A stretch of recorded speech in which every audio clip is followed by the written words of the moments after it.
Hi guys, and welcome to today's video in which we are gonna discuss the red trend of perfume industry that I've noticed has been going on in the fragrance community and industry and just perfume smelly world for a while. And if you've noticed it too, please let me know which of red perfumes stood out to you the most. But in this video we'll try to figure out together what makes perfumers and creative directors to put their juice into red colored bottles, and I have 10 of those in my collection, so I decided to sum them all up in one video and tell you how they smell to me. And I would like to know how red does smell to you, because I'm sure that's not a new information that sometimes when we smell we associate scents with different colors. For example, when we smell something oceanic and fresh, we think it smells blue, but when we smell something sunny and uplifting, happy and nice, we associate it with yellow colors. So I'd like to know what you associate with a red and which scents come in mind when you think about this color, which surely stands for danger but also for sexual appeal. And I'll tell you if these red perfumes also smell red to me, and if there is something that combines them and sort of like is the similar tonality or similar note or something similar between them. So if this video idea is creative enough for you, make sure to like it in the end. And if you're new here, feel free to subscribe, because if you like perfumes the way I do, we have a lot in common and I post 5 times a week, so make sure to set those notifications by ringing the bell. And with that being said, let's get started talking about red perfumes. And I want to begin with Joorie by Kajal, and the essential part of today's video is presentation of perfumes, which for me doesn't play the main role when I buy a perfume. But let me know if you can buy a perfume only because it looks beautiful, like this one, because I'm sure you can't just pass by in the perfume shop when you see this bottle. And there is actually the whole collection that looks stunning, but even though this one has a shape of the flower, well, particularly its cap, which is so unique in Kajal style, you can tell that it is very harsh and quite dangerous, right? This red color pops, and in my opinion it symbolizes danger but also desire, and that combination makes things extra exciting, right? So you might think it is about the rose, and it is about the rose, but not in the first moment. So it's actually a very spicy perfume, that's why it is quite fiery, flamey. It's very spicy. We have ginger, pepper, clove, nutmeg in there, so very powerful composition of spices. There is also a hint of rose, which is not your common fresh rose. It's quite dark, it's quite a heavy perfume, and there is a lot of honey, which is not a sweet honey, it's actually a spicy honey, which is new way of representing honey in the perfumery for me. There is also high dose of tonka bean, so the result is absolutely captivating. It's warm, it's very round, it's so gorgeous and not overly floral. So yeah, this is the flamey and definitely red smelling, red colored perfume. And we are moving on to something very new, and that is 2019 limited edition Omiyage by Annayake, which I couldn't resist smelling when I saw it in the perfume shop, and it was whispering to me, Yana, come closer, smell me. And of course I did, especially after I've seen this box. I mean, like, come on, this is match made in heaven, you guys, and it's so pretty, so beautiful. And I pay attention to what's inside. It doesn't matter how pretty the bottle is. If I don't like the scent, there are high chances I won't buy it. But this is just right up my alley because it's powdery, and you know how much I love powdery perfumes.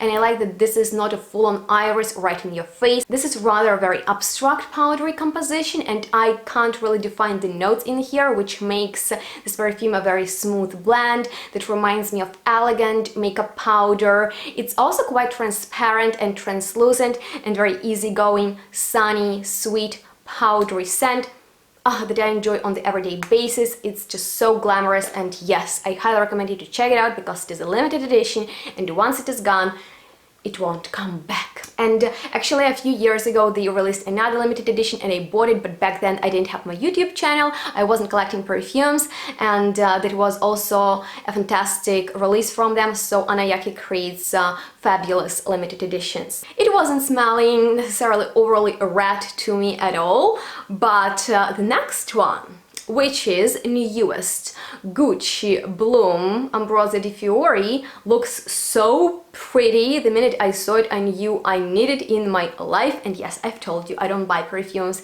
because of the outside. Inside matters to me the most. But look how pretty, and it's cute in this tiny bottle, but in the bigger one it looks so much more beautiful. That's the case when the size matters. Not always it matters, but in this case it does. Even though now when I have it, and I still enjoy to wear it on the everyday basis because it smells of intoxicating white flowers and some creamy orris root and rose and jasmine. It reminds me of picnic somewhere in the countryside where a lot of blooming flowers. I don't really like it as much as I did when I first smelled it, but it's okay, and the bottle is really pretty. It's red, it doesn't smell red to me, it smells white to me with green hints, but I don't mind that it doesn't smell red because I love the bottle. But my favorite remains the original one, and I've created a video in which I broke down this whole line, so check it out if you're interested. This next fragrance is a Musk Novel by my favorite designer brand Guerlain, and just look at this absolutely gorgeous bottle. I love the color, I love the presentation, I love this collection, and this is my favorite because it smells of French leather, exquisite, a bit animalic. There is high dose of clean aldehydes with spicy saffron and crisp rose in there, and it just smells so polished, so sophisticated. This is perfume that you want to wow people with, and definitely smells red to me, even though I don't know why, but it smells red, and I love it, and I collect a lot of compliments with you, so thank you. And you guys, if you love something clean and also dirty at the same time, check it out. I mean, like, this is something that you will love, I promise you. Okay, so I won't ramble too much about by Juliette Has a Gun, which was one of my first purchases from my own money, and this is just a very comforting, candid like gourmand that has a lot of raspberries in there, so they sort of go well with the outside, which was part of the reason why I bought it. But it's just like so comforting, one of the best gourmands in my collection, goes well with very unpleasant weather. So yeah, I really love it, and check it out if you haven't. It's just a beautiful, delicious, soothing gourmand scent. Alrighty, so right here I have the daring, juicy coronal tuberose that is called Rosso Epicureo by Jacques Fath. And you guys, it's so daring that I think somebody like Madonna could easily rock it, because she's Italian and this is the reflection of Italian seduction.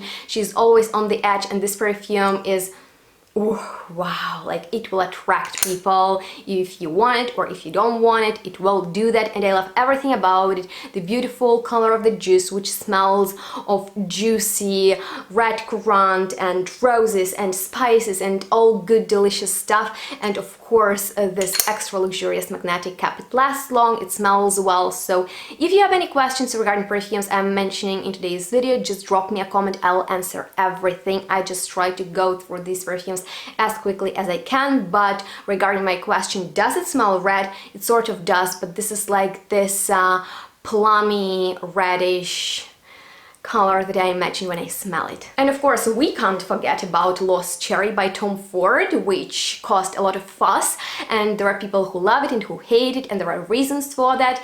I think the bottle is amazing, and it reflects that juicy Amarena sweet cherry in the perfume. I love the bottle, I hate the price, and even though the opening is fantastic, it turns a bit cloying on my skin, so I just wanted to include it in this video. But there are some more affordable clones out there that in my opinion are equally as good as the original one. So the next one is Bois Fuchsia by Le Parfums Rosine, which is not necessarily red, but it smells exactly the way it looks, and I find that they have very beautiful design of their bottles, and this perfume is about berries that smell crisp because in here we have cassis leaf, but we also have some patchouli leaves, which are extra refined. They don't remind you of that old-fashioned hippie patchouli. It smells refined, it just makes perfume smell very luxurious, and it's quite berry too. So if you're looking for a modern shipper with a fruity twist, look no further, here it is, and the bottle is very pretty too. Like I'm telling you, I'm very drawn to this particular bottle. I find it simple, very elegant and beautiful. Yes, I love it, and it smells exactly the way it looks, and I love when perfumes do that. So today's video is a perfect occasion to mention my most favorite and beloved, sexy, seductive perfume weapon. Of course, it is Mandragola, and just look at this dangerous red color. Oh my god, like it feels like I'll do crazy stuff to you. And actually Lucrezia Borgia used to seduce and hypnotize and even kill her guests at her extravagant parties with this extremely dangerous poison Mandrake, and this perfume just says, let's get down, let's get dirty. It smells of animalic oud, it has extreme blend of florals, it's aphrodisiac in a bottle, it's so strong and powerful, and I've raved about it so much on my channel, and I know that a lot of you bought it, and I know that you love it, and that makes me super happy. But I know some people who are absolutely addicted to it, like my mom or my friend Tanya, and they are crazy enough to wear it to work. Because for me, this is only like a special occasion type of scent only, but they are bold enough. So if you're bold enough and you're not afraid of poisonous red blend, that's Mandragola, get it, and you'll reach out to me like a lot of you do. Thank you for that, and will thank me. Alright, so the final one that I actually forgot about is Outshine, that I haven't worn in a while. It is by Montal, and it is basically about oud, patchouli and rose that is done in a true Montal style. It smells quite mainstream because a lot of people are familiar with scents like it. It is not new, but it smells good, you know. So if you want to attract a lot of people, if you want to go with a safe sort of like patchouli, rosy, oudy perfume, I recommend you this one. It looks just very pretty too, and it will shine on you like the bottle shines and like it shines on me. I find the bottle is really pretty, and they should release something red soon too, like they should. I don't know if they will, but I would love that. I actually like this red trend because I love the red color, even though sometimes it's dangerous and like so, you know, like attractive. I'm not afraid to wear a red dress or to go with red lips, and red suits me, so you know, I just rock it. And let me know if that's your favorite color, or maybe you are afraid of it. Let me know anything you want, and I am looking forward to chat with you in the comments. And I would like to know, what do you think about this video idea? Do you want me to discuss other colors and perfume associations with them? Just let me know all your ideas, suggestions, recommendations in the comments. I read all of your comments. I am always excited to hear from you, so make sure to comment something down below, and of course subscribe to my channel if you haven't yet. Ring that bell to get notifications when I post new videos. Follow me on my social media like Facebook and Instagram, where I do some updates on my recent videos and post interesting things about perfumes, and we can get really personal there because I share my life on Instagram and on Facebook. So go ahead, say hi, and thank you so much for being here with me today. Make sure to stay tuned, smell good, and we'll see each other next one really soon. Bye guys!